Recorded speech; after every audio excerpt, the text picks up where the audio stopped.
अभिनंदन का तैयारा गिरने के बाद क्या हुआ था? अब्दुल रहमान की कहानी मेरी ज़बानी। नाज़रीन, 27 फरवरी 2019 को बालाकोट के गांव जाबा पर इंडियन तैयारे के बमबारी के एक दिन बाद लाइन ऑफ कंट्रोल के करीबी इलाके होड़ान में पाकिस्तानी फ़िज़ाया ने इंडियन जेट गिराकर fighter pilot wing commander Abhinandan Varthaman को गिरफ्तार कर दिया। अभिनंदन को तो चंद दिन की कैद के बाद रिहाई मिल गई थी, मगर उनकी गिरफ्तारी कैसे अमल में आई, इंडियन जहाज़ के गिरने के बाद क्या हुआ था, ये बात ज़्यादा लोग नहीं जानते। लाइन ऑफ कंट्रोल से 4 किलोमीटर के फासले पर पाकिस्तान के ज़ेर एहतमाम कश्मीर के ज़िला समानी के इलाके होड़ान में पहाड़ की चोटी पर बने घर के वसी और अरीज साहन में चौधरी मोहम्मद रज़ाक फ़ोन पर बातचीत करने में मसरूफ़ थे कि उन्हें 2 धमाकों की आवाज़ें सुनाई दी। एक ही दिन पहले इंडियन फ़िज़ाया की पाकिस्तान की फ़िज़ाई हदूद के खिलाफ वर्दी और बालाकोट के करीब बमबारी के बाद दोनों मुल्कों के दरमियान हालात इंतहाई कशीदा थे। चौधरी रज़ाक कहते हैं कि हालात काफ़ी कशीदा थे और सुबह से जहाज़ उड़ने की आवाज़ें सुनाई दे रही थी, इसलिए मैंने ज़्यादा तवज्जो नहीं दी। अपने सहन में बैठे चौधरी रज़ाक ने सामने इशारा करके बताया, थोड़ी देर बाद मुझे सामने आसमान में धुएं का हुलिया दिखाई दिया। जब धुआं नीचे आया तो आग के नारंगी गोली में बदल गया। मैं फ़ौरन भांप गया कि ये जहाज़ का मलबा है। वो कहते हैं कि पहले तो उन्हें ये शुबा हुआ कि पाकिस्तान का जहाज़ भी हो सकता है। फिर उन्होंने गर्दन मोड़ी तो सामने पहाड़ियों पर पैराशूट से उतरता नज़र आया। मैंने फ़ौरन अब्दुल रहमान को फ़ोन किया, जिनका घर उस पहाड़ के बिल्कुल सामने था जहां पैराशूट उतर रहा था, और उन्हें कहा कि फ़ौरन जाओ और देखो कि ये कौन है। अब्दुल रहमान ने पैराशूट देखते ही हाथ में पानी का जग पकड़ा और तेज़ी से पहाड़ी चढ़ने लगे। पहले तो पैराशूट को देखकर लग रहा था कि ये उस दरख्त पर गिर जाएगा। अब्दुल रहमान ने पहाड़ी चढ़ते हुए दरख्त की तरफ इशारा किया। फिर पायलट ने मुहारत से उसका रुख मोड़ा और आराम से पहाड़ी के ऊपर हमवार ज़मीन पर उतर गया। अब्दुल रहमान के मुताबिक जब पैराशूट बहुत नीचे आया तो उसकी रस्सी के साथ लगे इंडिया के झंडे से उन्हें यह पता चल गया था कि ये पायलट इंडियन है, और उन्हें बाद में मालूम हुआ कि उसका नाम अभिनंदन था।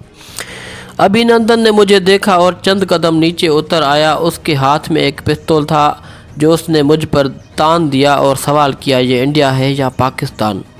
अब्दुल रहमान कहते हैं कि मैंने कहा इंडिया। उसने सवाल किया कि कौन सा इलाका? मैंने जवाब दिया किला।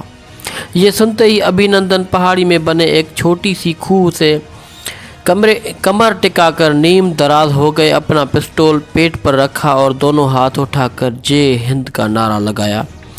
अब्दुल रहमान का कहना है कि उसके बाद उन्होंने मुझसे कहा कि मेरी कमर टूट गई है, मुझे पानी पिलाओ। उस वक्त तक अभिनंदन को यही अंदाज़ा था कि वो इंडिया के किसी गांव में उतरे हैं, लेकिन इतनी देर में होड़ान के दीगर रहायशी भी पहाड़ी के नीचे जमा हो गए थे, जिनमें से किसी ने पाकिस्तान जिंदाबाद और पाक फौज जिंदाबाद के नारे लगा दिए।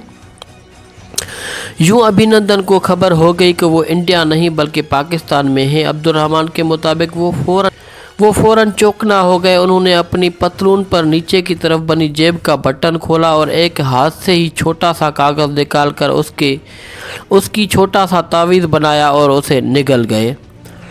उस दौरान अभिनंदन ने मुसलसल पिस्तौल का रुख मेरी तरफ किए रखा। फिर एक और कागज़ निकाला जो बड़ा था, उसके छोटे छोटे टुकड़े किए और फिर तेज़ी से पहाड़ी के नीचे की तरफ भागने लगा।